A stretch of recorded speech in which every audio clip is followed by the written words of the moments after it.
தமிழ்குரல் நேயர்களுக்கு வணக்கம். இன்று நம்மோடு சிறப்பு விருந்தினர், அரசியல் விமர்சகர், மூத்த ஊடகவியலாளர், வழக்கறிஞர் கோடீஸ்வரன் இணைந்திருக்கிறார். உரையாடும். வணக்கம் சார். வணக்கம். நேயர்களுக்கு அன்பு வணக்கம். ஐயா வைகோ அவர்கள் 9 வருஷமாக தன்மானத்தை இழந்து தான் இந்த கூட்டணியோட நாங்கள் நிற்கிறோம். பாஜக எதிர்ப்பு அப்படிங்கிற ஒரே ஒரு விஷயத்துக்காக தான் திமுகவோட கூட்டணி வச்சுருந்தோம் அப்படிங்கிறத சொல்கிறாரு. எப்படி புரிஞ்சுக்கிறது இது?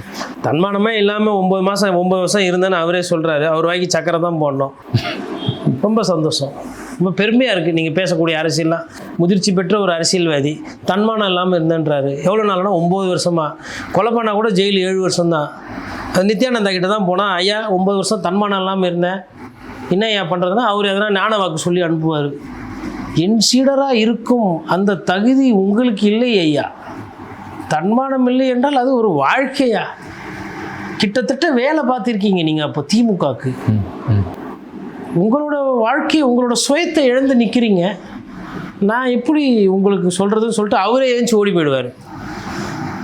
இவருக்கெல்லாம் இப்போ யார் அட்வைஸ் பண்ண முடியும்? வைகோ சாருக்கெல்லாம் இப்படி ஒரு 4 பேச்சு, அப்படி ஒரு 4 பேச்சு, அதுவும் ஹை பிச்சில், ஏதோ ஐயா ஜேசுதாஸ் மாதிரி ஹை பிச்சில் பாடுற மாதிரி ஒரு ஹை பிச்சில் பேசுவார் இவர். இல்லை, தாவேக்கா இந்த வேலைகள் எல்லாம் பண்ணிகிட்ருக்கு. ஆனால் திமுக குதிரை பேரம் பண்ணுது. 2 எம்எல்ஏக்களை கூட்டிகிட்டு போனத. இவங்கெல்லாம் ஆளுமை, அரசியல், அதிகாரம், ஆட்சி கையில் இருக்கிறதுனால பொய் பேச வேண்டியதான். அதில் உண்மை இருந்திருக்கலாம். ஆனால் சத்தியமாக சொல்லுங்கள், உங்கள் கட்சியில் இப்போது 2 எம்எல்ஏ வரமாட்டேன்றாங்க. அதுக்கு காரணம் என்ன? ஏன் அந்த கட்சிக்கு நீங்கள் போனோன்னு துடிக்கிறீங்க? ஏன் 2 எம்எல்ஏ பத்தலையா உங்களுக்கு? நீங்கள் நின்று இடத்துல தோற்று தானே போனீங்க. மக்கள் உங்களை ஏற்றுக்கிட்டாங்களா? உங்களுக்கு வந்தது 2 எம்எல்ஏ. ஏன் அதை வச்சு 5 வருஷம் இருங்களேன்? என்னத்துக்கு இப்போ ஆசைப்பட்றீங்க? எதுக்கு ஆசைப்பட்றீங்க? இப்போ நீங்கள் 2 எம்எல்ஏ போய் அங்கே கொடுக்கலன்னா உடனே நாளைக்கு கப்பல் கவுந்துட போகிறதில்ல. உங்களுக்கு 2 பேர். சரி, நீங்கள் சொல்லுங்கள், கூட்டணி முடிச்சிக்கோங்க. உள்ளாட்சியில் அவங்களோட கூட்டணி வச்சுக்கோங்க. இந்த 2 எம்எல்ஏ அப்படியே இருக்கட்டும். திமுக உத்தரவு கொறடா மீறினா அவங்களுக்கு பதவி போகுது. எப்படியா இருந்தாலும் ஹாப்பி தானே? விஜய் சார் அதை தானே விரும்புகிறாரு. சார், விஜய் சாரோட நோக்கம் என்ன? விசிலோட சின்னம் ராஜினாமா ஆகவே கூடாது. பாக்கி எந்த சின்னத்தில் ராஜினாமா ஆனாலும் விசிலோட மெஜாரிட்டிக்கு குறையும். அந்த நம்பர் கேமில் அவருக்கு வெற்றி. இன்றைக்கி ஒரு ராஜினாமா அக்செப்டடு. பேரவை விதி 21 ராஜினாமா பண்ணலாம். பேரவை விதி 22 ராஜினாமா வாங்கிக்கலாம். பேரவை விதி எதில்? குதிரை பேரம் இல்லை காசு வாங்கலான்னு சொல்லலை. அப்படி ஒரு விதி சொல்லியிருந்தா அப்படியே கையோட போய் அதையும் வாங்கிட்டு பேரவை விதி இதில் துட்டு வாங்கலான்னு இருக்குது அப்படின்னு சொல்லிட்டு ஃபஸ்ட்டு போயிட்டே இருப்பாங்க. நல்ல வேலை அப்படி ஒரு விதி எடுத்துகிட்டு வரல. அதெல்லாம் பேர் என்ன பேசுவாங்க. பேசும்போது இதெல்லாம் ஒரு மலிவான அரசியல். நாளுக்கு நாள் தாவேக்கா பலமடைகிறது, மற்ற கட்சிகள் பலவீனமாகிறது. எப்படி பலமாகிறது? ஊழல்வாதிகள், மண்ணு திருடினவங்க, குட்கா கேஸு, இந்த மாதிரி விஷயம் பண்ணவங்க, விலை ஈஸியாக போகிறவங்க, இல்லை தாவரத்துக்கு தயாராக இருக்கிறவங்க, இல்லை மக்களுக்கு எப்படின்னா நல்லது செஞ்சு தான் ஆகணுன்றவங்களாம் இருக்காங்க. மேகதாதுல அணை கட்டுறாங்க, இது பிரச்சனை, இது எதிர்க்கணும். இதுக்கு முன்னாடி மைசூர் மகாராஜா காலத்தில் இதெல்லாம் ஆயிருக்குது, நம்ம எல்லாம் நடந்து போகலாம், இல்லை ஒத்துமையாக வாங்கன்னு சொல்லிட்டு அன்புமணி ராமதாஸ் காணொலி போடுறாரு. தமிழ்நாட்டுக்கு அது தேவையா இல்லை இது தேவையா? அதுதான் தேவை. என்ன பண்ணின்னு இருக்கிறாங்க இவங்க? முழுக்க தாவேக கட்சியை பலப்படுத்தணும். மக்கள் சிந்தனை, மக்கள் தேவை, மக்கள் போராட்டம், அதை பற்றி கவலையே கிடையாது. டிஆர்பி எக்ஸாம் பிரச்சனை, அசிஸ்டன்ட் ப்ரொஃபஸர்ஸ்க்கு பிரச்சனை, கொஷின் பேப்பர் லீக் ஆச்சுன்றாங்க, லட்சக்கணக்கில் எழுதியிருக்கிறாங்க.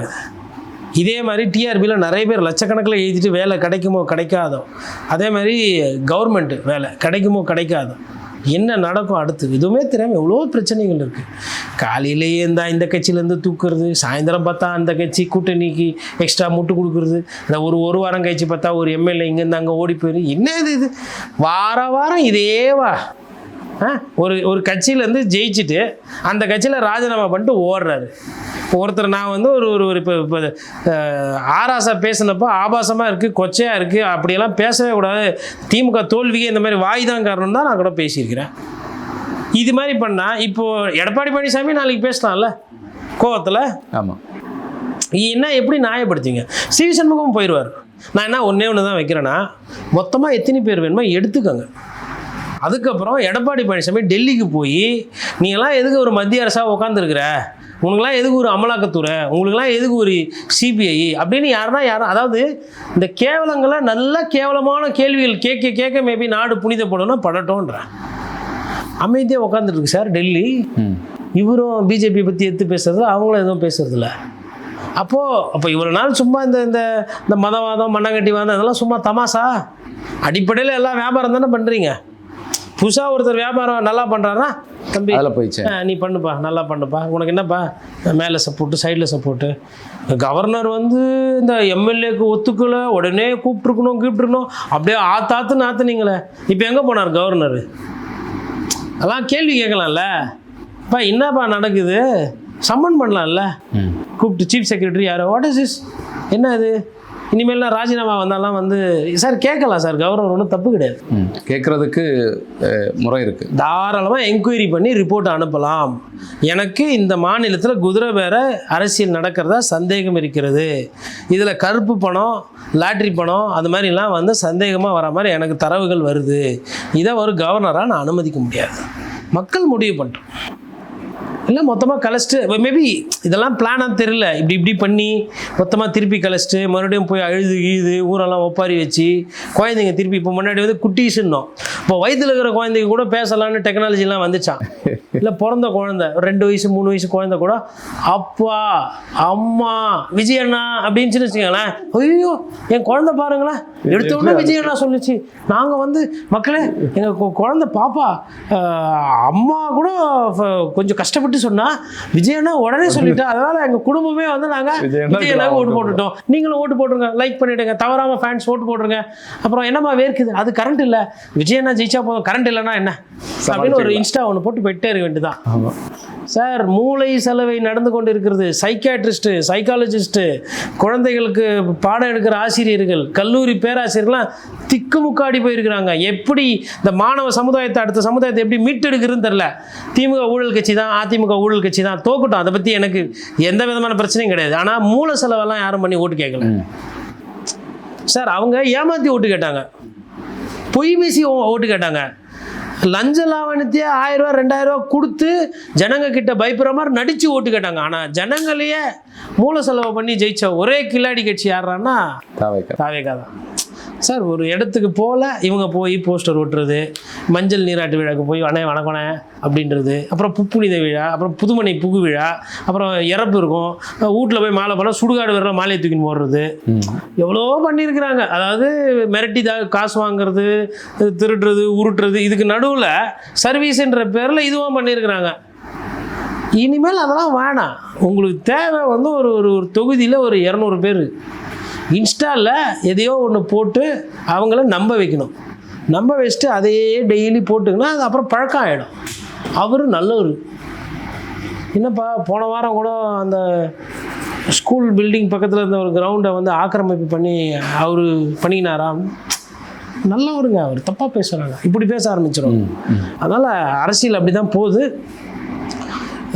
இனிமேல்லாம் வந்து இந்த எலெக்ஷனு இதெல்லாம் வந்து இன்னும் 2 தேர்தலில் பிரதமரும் அப்படி தான் போயிட்டுருக்காரு மோடிஜியும். கிட்டத்தட்ட இவரும் அது மாதிரி தான் போயிட்டுருக்கிறாரு. ரொம்ப ரொம்ப நல்ல எடுத்துக்காட்டுகள், நல்ல இது. விஜய் சாருக்கு ஓட்டு கேட்டு நிறைய பேர் வருவாங்க இல்லையா, அவங்கக்கிட்ட இப்போ கூப்பிட்டு இதெல்லாம் கேட்கணும். என்னங்க வைகோ கட்சிங்க எவ்வளோலாம் பேச்சு பேசினா ஞாபகம் இருக்குங்களா விஜய் சார் பற்றி? அவர் கட்சியிலேருந்து 2 பேர் வந்து வரான்றாங்களாம் தாவேகாக்கு. அவர் போனன்றாரு, ஆனால் கூட இருக்கவங்க போக மாட்டேன்றாங்க. இதை பற்றி என்ன நினைக்கிறீங்கன்னா, சாதாரணம் தஞ்சி அப்படின்வாங்க.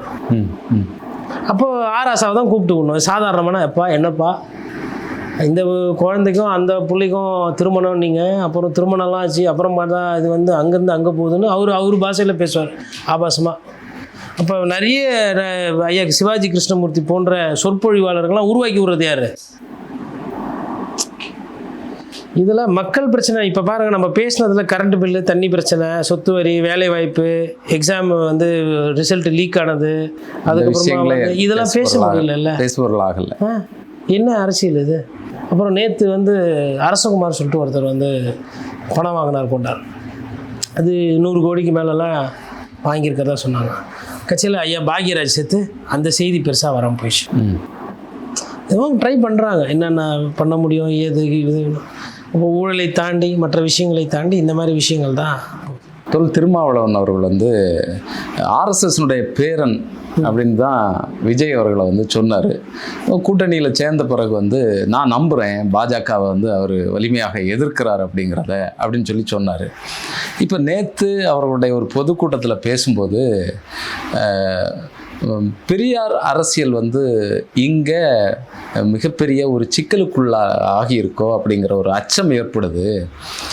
தாவேக்காவை வரக்கூடிய நாட்களில் எதிர்க்கக்கூடிய கட்சி எது அப்படிங்கிறது தான் ரொம்ப ரொம்ப முக்கியமான விஷயம் அப்படிங்கிறத பேசுகிறார். ஒரு பக்கம் விஜய் அவர்களை பாராட்டவும் செய்கிறாரு, இன்னொரு பக்கம் இப்படிப்பட்ட ஒரு அச்சத்தையும் வந்து வெளிப்படுத்துகிறாரு. இது திமுக இந்த சீனில் இல்லை அப்படிங்கிறத மறைமுகமாக சொல்லக்கூடிய ஒரு யுக்தியாக பார்க்கலாமா, இல்லைன்னா இதை எப்படி எடுத்துக்கலாம்? ஒன்றும் இல்லை சார். இப்போ இது பெரிய அரசியல்லாம் பண்ண வேணாம். இந்த ஸ்பிளிட் பர்சனாலிட்டின்லாம் சொல்லுவாங்க இல்லைங்களா, அந்த மாதிரி இப்போ அண்ணன் திருமாவளவன் என்ன ஸ்டேட்டஸில் இருக்காருன்னா, ஐயா சங்கர் படத்தில் அம்பியா இருப்பாப்புல, அப்புறம் ரெமோவாக மாறுவாப்புல, திருப்பி அந்நியனாக மாறுவாப்புல. அதாவது அவங்க கட்சிக்காரங்க கிட்டலாம் பேசும்போது வந்து அம்பி மாதிரி இருப்பார். நம்ம வந்து இது இப்படி பண்ணோம், இதெல்லாம் கரெக்டாக இருக்கணும், நம்ம வந்து யாருக்கும் விலை போகக்கூடாது, நமக்கு சுயமரியாதை தான் முக்கியம், ஐயோ இது தப்பு, இது நோக்கு செய்யக்கூடாதோ அப்படின்ற மாதிரி இருப்பார் அம்பியா. அதுக்கப்புறமா மற்றவங்கெல்லாம் அந்த பிஜேபியோட, அதாவது தாவேகா கூட போயிட்டு வராங்கல்ல, அதெல்லாம் பார்த்தோன்னா ஒரு ஏக்கம், நம்மளும் அமைச்சர் ஆக முடியாதா, நமக்கு பின்னாடி வந்த விஜயெல்லாம் முதலமைச்சர் ஆகிட்டார், நம்ம துணை முதலமைச்சர் தான் கேட்டோம், விஜய் தம்பி ஒத்துக்கலை அப்படின்னோடனே அப்போ அங்கே ரெமோவாக மாறுவார். நான் அந்த கூலிங் கிளாஸ்லாம் போட்டுனேன், பைக் எடுத்துன்னு போயிட்டு அப்படியே ஆர்இஎம்ஓ அப்படின்னு நான் ஒரு பெரிய இயக்கம், நாங்கள் சப்போர்ட் பண்ணால் எங்களோட இது இல்லாமல் ஆக முடியாது, இப்படிலாம் அந்த மார்க்கெட்டிங், அது ரெமோ. கடைசியாக வந்து பார்த்திங்கன்னா அந்நியனாக மாறுவார். அதுதான் எப்போ நான் வந்து இந்த மாற்றி பேசுகிறது. அப்போ அவருக்கு வந்து ஒரு ஏன்னா ஒரு நிலையான ஒரு தன்மை என்பது சுத்தமாக இல்லை. இந்த லாஸ்ட் ஒரு 1.5 மாதமாக பார்த்தீங்கன்னா ஒரு நாள் இப்படின்றாரு, மறுநாள் இப்படின்றாரு, அப்புறம் இப்படின்றாரு அப்படின்றாரு. எதனா நம்ம ஜாஸ்தியாக அதில் எதனா கேள்வி கேட்டோன்னா நாங்கள் ஒரு பட்டியலின மக்கள் கட்சி, எங்களை ஒடுக்க பார்க்குறீங்க அப்படின்னு சொல்லிட்டு அந்த ஒரு புராண கால பழியை சொல்லிட்டு ஓடி போயிடுறது. யார் இப்போ எங்கே ஒதுக்குனாங்க? இப்போ அவர் தான் 8 அமைச்சர் குத்துக்கிறாரு தாவேக்காவுக்கு, போதாதுக்கு உங்கள் கட்சியிலேருந்து வேறு போய் சேர்ந்துருக்கீங்க. இப்போ தலித் அரசியல் பேச வேண்டிய தேவை எங்கே வந்து வருது? தலித்து மக்களுக்கு உண்டான ஒரு ஒப்பற்ற தலைவராக பட்டியலின மக்கள் கொத்தா ஓட்டு போட்டுருக்காங்க. யாருக்கு? தாவேக்கா. கிறிஸ்துவர்கள் மொத்தமாக கும்பலாக ஓட்டு போட்டுக்கிறாங்க நிறைய. அதுக்கப்புறம் இஸ்லாமியர்களே பெண்கள் ஆகட்டும், குழந்தை, ஏதாவது சிறு வயதுக்கு சொந்தக்காரங்க நிறைய பேர் போட்டிருக்கிறாங்க. இது வந்து பூத்து வாரியாக அதிமுக எடுத்த களவில் ஆய்வில் தெரிய வருது. அப்படி இருக்கும்போது சேப்பாக்கு ட்ரிப்ளிகேன்லையே ஒரு சில பூத்துலலாம் வந்து இதுவரைலாம் அவ்வளோ கம்மியாக திமுகவுக்கு வந்ததே கிடையாது. உதயநிதி ஸ்டாலினோட மார்ஜின் எவ்வளோ? உதயநிதி ஸ்டாலினா 20,000 ஓட்டில் ஜெயிச்சார், இல்லை 50,000 ஓட்டில் ஜெயிச்சாரா? 2000 சில்லற அது மாதிரி தான், எனக்கு கரெக்டாக நம்பர் ஞாபகம் இல்லை. அவருக்கே நிறைய தொகுதியில் முஸ்லீம் டாமினேட்டட் ஏரியாவில் மைனஸ். ட்ரிப்ளிகேனில் பார்சாதி கோயிலை சுற்றி எப்பயுமே அதிமுக பிஜேபிக்கு வருது, அங்கே பிராமின்ஸு விஜய்க்கு ஓட்டு போட்டுக்கிறாங்க.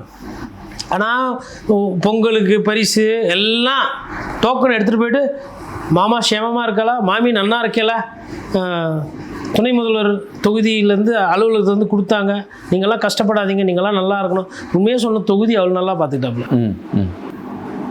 இப்போ ஏன்னா டெப்டி சிஎம்னும் போது அரசு அதிகமாக அங்கே ஆளை போடும், கரண்ட்டு பிரச்சனை எல்லாத்தையுமே தண்ணி கிண்ணி தேங்காத மாதிரி எல்லாம் குளத்தூருக்கும் பண்ணாங்க, இதுக்கும் பண்ணாங்க. ஆனால் ஓட்டு வரல, அது வேறு விஷயம்.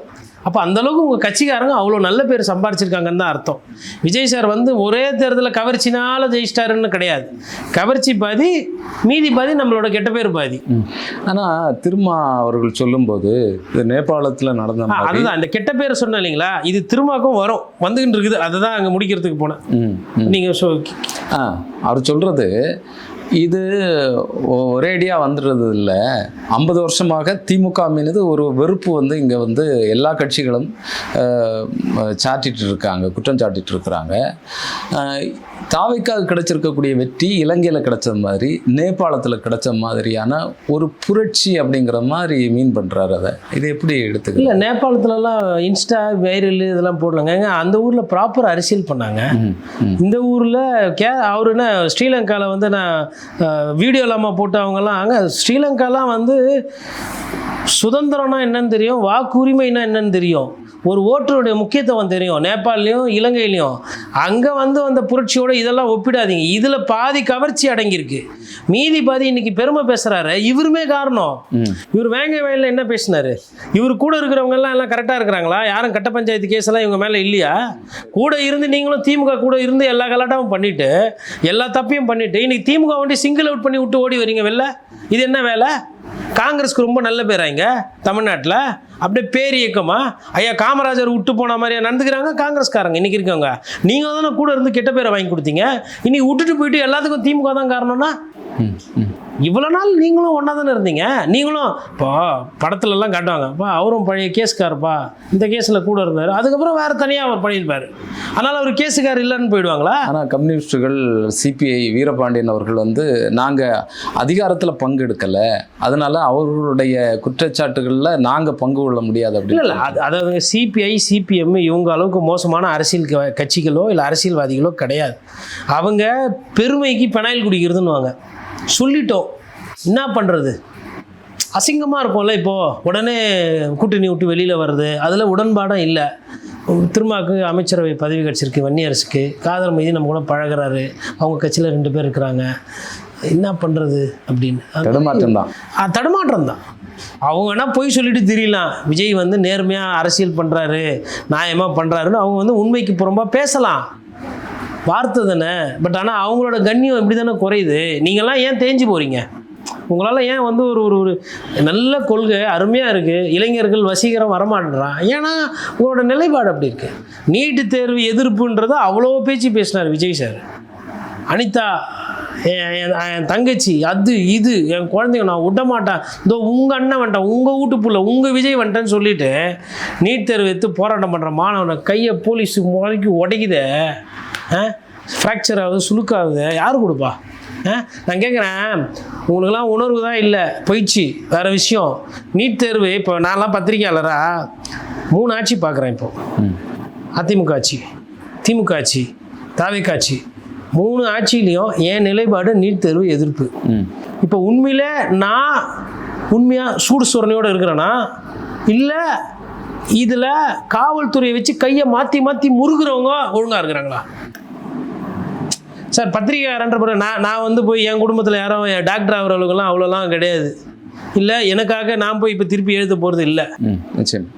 நான் எதுக்கு நான் பேசணும்? எதுக்கு நான் இப்போ எழுதியிருக்கணும்? எதுக்கு கண்டவங்க கிட்ட நான் திட்டு வாங்கணும்? இதுக்கெல்லாம் பேசிட்டு எனக்கும் நீட்டுக்கும் என்ன சம்மந்தம் இருக்குது? அப்போது நீங்கள் மாறிட்டு எங்களை குறை சொல்கிறது, எங்களை விலை போயிட்டாங்கன்றது, இது என்ன விதமான கேவலமான அரசியல்? அப்போது போய் அந்த நேரத்துக்கு ஒரு விஷயத்தை பேசிட்டு அந்த மலிவான அல்ப ஓட்டுகளை வாங்கிட்டு ஜெயிச்சுட்டு பேசுறதுக்கு எதிராக செயல்படுறதா நீங்கள். நான் என்ன சொல்கிறேன், சரி எப்போ போராட்டம் பண்ணாலும் காவல்துறை பிரச்சனை பண்ணுது, அந்த போராட்டம் பண்ணுற மாணவர்கள் கூப்பிட்டு டிராஃபிக்கு பாதிக்கக்கூடாது, ரைட்டா? நானே ஒரு இடம் தரேன், க்ரியேட்டிவாக பண்ணுங்கள். விஜய் சார் ஆட்சியை எதிர்க்கலை, தாவேக்காவை எதிர்க்கலை, மத்திய அரசை எதிர்க்க போகிறீங்க, ராஜரத்னம் ஸ்டேடியமோ இல்லை ஒரு ஸ்டேடியம் ஒரு இடம் தரோம், வந்து போராட்டம் பண்ணுங்கள். Skit, drama, keema, YouTube live ஏதோ 4 மணி நேரம் இல்லை 3 மணி நேரம், 3 மணி நேரம் முடித்த உடனே கௌரவமாக போயிட்டே இருக்கும். நானே தண்ணி பாட்டில் தரேன், மயக்காய்ச்சலாம் உழுந்தா தப்பாக போயிடும், லேண்ட் ஆர்டர் ப்ராப்ளம், நானே தண்ணி பாட்டில் தரேன். நீங்கள் என்ன அங்கே பத்திரிகையாளர் சந்திக்கணுமா சந்திச்சுக்கங்க, போக்குவரத்து நெரிசல் இருக்கக்கூடாது. நீங்கள் மத்திய அரசை யாரை விமர்சனம் பண்ணணுமோ பண்ணிக்கணும், இல்லை மாநில அரசை கண்டிக்கணுமா, இதுக்கு எதனா பண்ணோம் பேசிக்கணும்.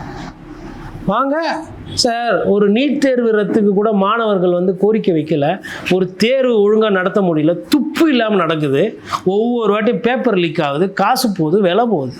அதுக்கும் ஏதோ அதாவது நீட் தேர்வு எழுதுகிற அப்பா அம்மா எவ்வளோ நல்ல கண்ணியவான்கள்னா அவங்க புள்ளைய போராட்டத்துக்கு அனுப்ப மாட்டாங்க சார், அவங்க புள்ளைய போராட்டத்துக்கு அனுப்ப மாட்டாங்க. அவங்க புள்ளெல்லாம் பச்சு டாக்டர் ஆகி வெளிநாடு போயிட்டு புறப்பட்டு வருவாங்க இங்கே ஓட்டு போகிறதுக்கு. மாற்றம் பண்ணுறாங்களாம் இந்திய திருநாட்டில் அரசியலை மாற்றம் பண்ணுறதுக்கு, என்ஆர்ஐயாக வர்றது, திருட்டு பாஸ்போர்ட்டில் வர்றது, இதை வந்துட்டு அவங்களுக்கு எது பிடிக்குதோ கவர்ச்சி பிடிச்சா ஓட்டு போட்டு போயிடுவாங்க. ஆனால் இங்கே இருக்கிற ஏழைப்பாழைகள், கம்யூனிஸ்ட்டு, எஸ்எஃப்ஐ, அதுக்கப்புறமா அந்த ஒர்க்கர்ஸ் யூனியனு, இந்த தொழிற்சங்கம், இதில் இருக்கிற பசங்கள்லாம் இருக்கிறாங்கல்ல இந்த ஊரில், இந்த செல்வா மாதிரி இருக்கிற நம்ம சிபிஎம்மில், அவர்கிட்ட தயாரான பசங்கள்லாம் போய் போராட்டம் பண்ணி கத்தி மத்திய அரசுக்கு எது காவல்துறை லட்டியில் அடி வாங்கணும். எதுக்கு அடி வாங்கணும்? லட்டியில் அடி வாங்கணும். எல்லாம் 19 வயசு, 21 வயசு, 23 வயசு பசங்க. இவங்களுக்கெல்லாம் என்ன இருக்குது? யார் கேட்குறது இதை? பார்த்தா அவங்களுக்குலாம் போராட்டம் என்ன வேஸ்ட்டு. இப்போது நீங்கள் சொன்னீங்க இலங்கையிலையும் நேபாளத்துலேயும் வந்துட்டு இது மாதிரிலாம் வந்து அவங்களுக்கு நான் சொன்னேன், திரும்பி அதே பாயிண்ட் சொன்னேன். அவங்களுக்கு ஓட்டுன்னா என்னன்னு தெரியும், அதனுடைய முக்கியத்துவம் என்னன்னு தெரியும். இங்கே ஓட்டுன்னா அதனுடைய முக்கியத்துவம் தெரியாதவங்க நிறைய பேர் இருக்காங்க. என் வாழ்க்கையில் சமீபத்தில் நடந்த எடுத்துக்காட்டு, என்னோடய ஹிஸ்ட்ரி வாத்தியார், அவர் பேர் வந்து YCE பால்ராஜ். அவர் வந்து நியாண்டர்தாலர், குரோமேக்னட்ஸ், கிரிமால்டீஸ்ன்னு கிளாஸ் எடுத்திருக்கிறார். அதாவது ஆதி மனிதன் எப்படி மாறினாங்கன்னு இன்றைக்கும் அந்த வகுப்பில் அட்டன் பண்ண எல்லாருக்கும் ஞாபகம் இருக்குது.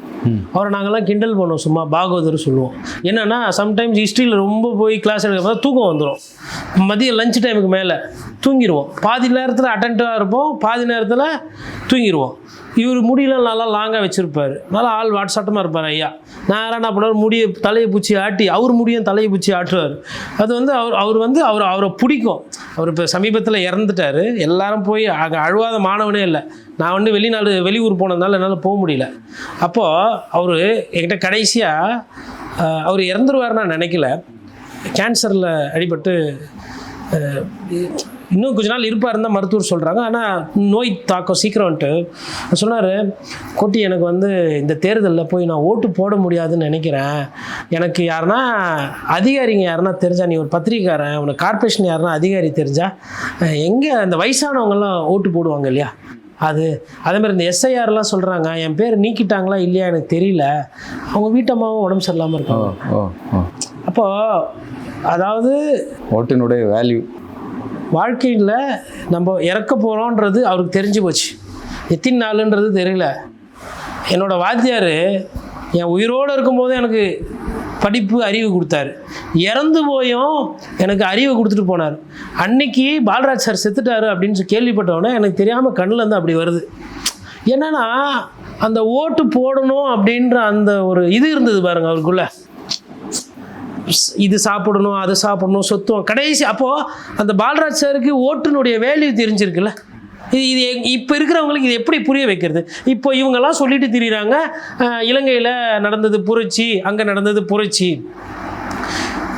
திமுகவும் அதிமுகவும் பண்ண ஊழல், இவங்க ஆடின ஆட்டம், இவங்க பண்ண மக்கள் விரோத அரசியல், இஷ்டத்துக்கு மாற்றி பேசுறது, மாற்றி நிலைப்பாடு எடுக்கிறது.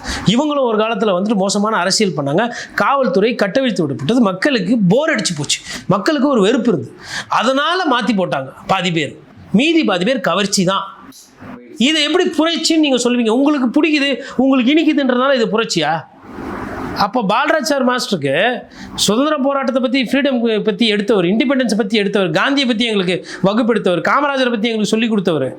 கடைசி நாளில் ஓட்டு போட்டணும் நான் சார். அதாவது டெத்து பெட்டில் இருக்கவங்களுக்கு ஓட்டு போடணுன்ற ஒரு ஆர்வம் இருக்குல்ல. இவர் சொல்கிறாரு இது புரட்சின்னு.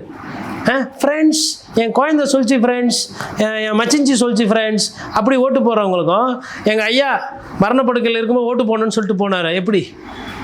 இப்போது அதாவது நான் எதுக்கு சொல்கிறேன்னா, இப்போ போகிற போக்க பார்த்தா ஆசிரியர் பெருமக்கள், கல்லூரி பேராசிரியர்கள், பேச்சாளர்கள், எழுத்தாளர்கள், வழக்கறிஞர்கள், இவர்கள் கையில் தான் இனிமேல்ட்டு வந்து அடுத்த தலைமுறை மீள்றதும் அடுத்த தலைமுறை நாசமாக போகிறதும் இவங்க கையில் தான் இருக்குது.